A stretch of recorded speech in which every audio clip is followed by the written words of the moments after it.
guys! Welcome back to my channel. I am Betty. And for today's video ay i-share ko sa inyo kung paano kumuha ng NBI clearance kung ikaw ay isang married woman and then gusto mong palitan ang iyong apelyido. So yan ang i-discuss natin today sa ating video. If you are new to my channel and you haven't subscribed yet, please like and subscribe. Okay guys, I just want to say thank you sa mga bago kong subscribers. Ayan.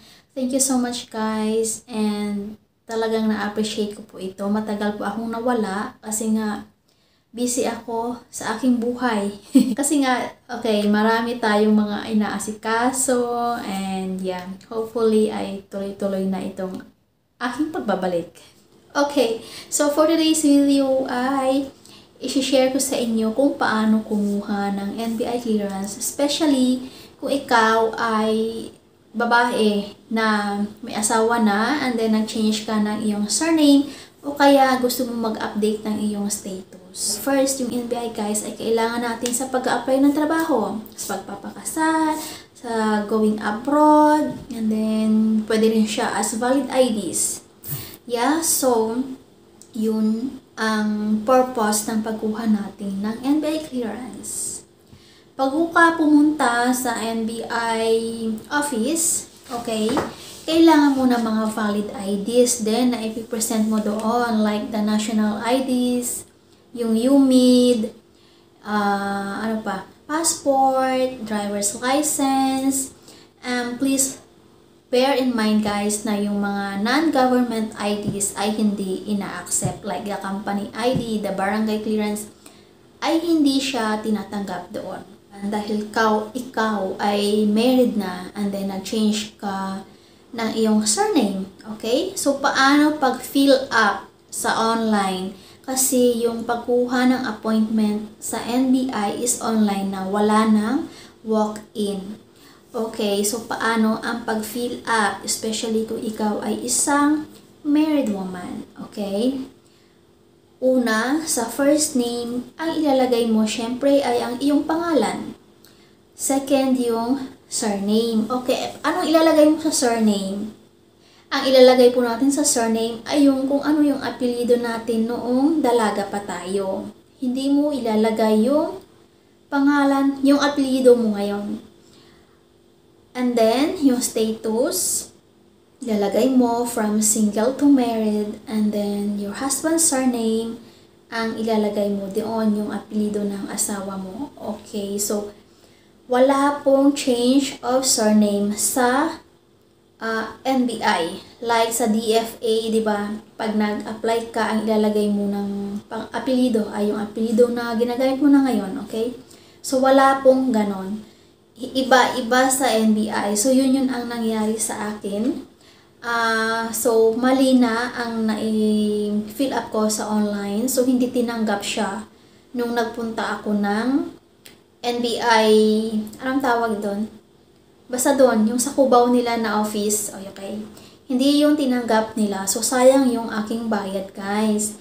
So, for you to avoid na mag-another gastos ka, ay i-follow nyo yung itong mga sinasabi ko dito. Okay?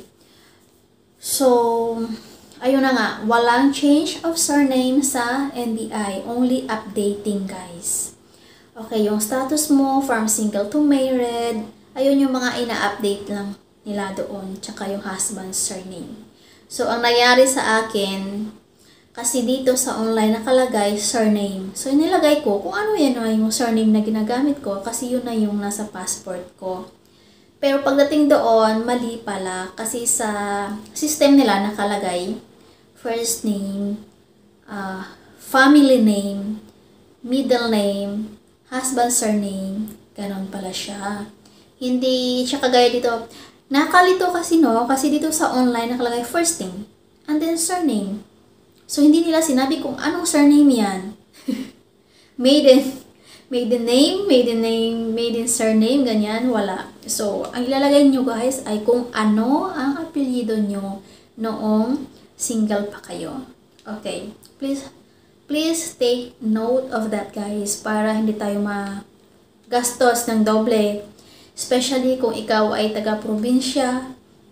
And then, pupunta ka pa na Maynila para lang mag-renew nito. Tapos pagdating mo doon sa site, ay hindi pala siya pwede. So, magdo-double ka ng, mag-uulit ka ng appointment. Bakit gano'n? Yung, dapat pwede na mag-i-edit, diba, sa online. But anyway, hindi na natin sakop yung mga ganyan. So, actually, nakipag-diskusyon talaga ako sa taga-NBI.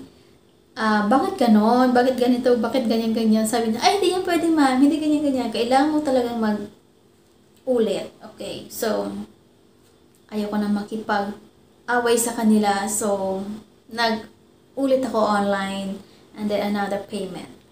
Okay guys, kung ikaw naman ay may dating NBI clearance pero gusto mong mag-change ng surname, ang isa-set mong appointment ay sa new application. Kasi hindi na siya sa renewal, okay? Kasi yung renewal ay yung dati mo pa rin. Siyempre, wag niyong kalimutan yung ipiprint ninyo ang inyong online appointment. Yun yung ipapakita natin doon sa officer na kung saan kukuha kayo ng NBI clearance. Pagbabayad nito guys, online ay you can pay through Bayad Center outlets, 7-Eleven, EasyPay, GCash. Mga ganyan yung mga payment option nila. Ang website guys ng NBI clearance kung ikaw ay kukuha ng online appointment ay clearance.nbi.gov.ph. Yun yung kanilang website. Kung new application guys, kailangan mo talagang pumunta doon sa site nila. Kung renewal naman, no need na magpunta sa site. Pwede mo na siyang gawin sa online. Pero kung nga, yun na nga, kung may babaguhin ka sa apelido mo, I need mong magpunta sa site talaga nila. Okay? Okay, so yun na guys. And then pag walang hit naman ang iyong pangalan, ay i-release nila ito agad. Pag meron naman, ay meron silang ibibigay sa'yo na date kung kailan. Okay? So, ayun lang kung paano kumuha ng NBI clearance as a married woman. Thank you so much guys for watching and see ya. Bye!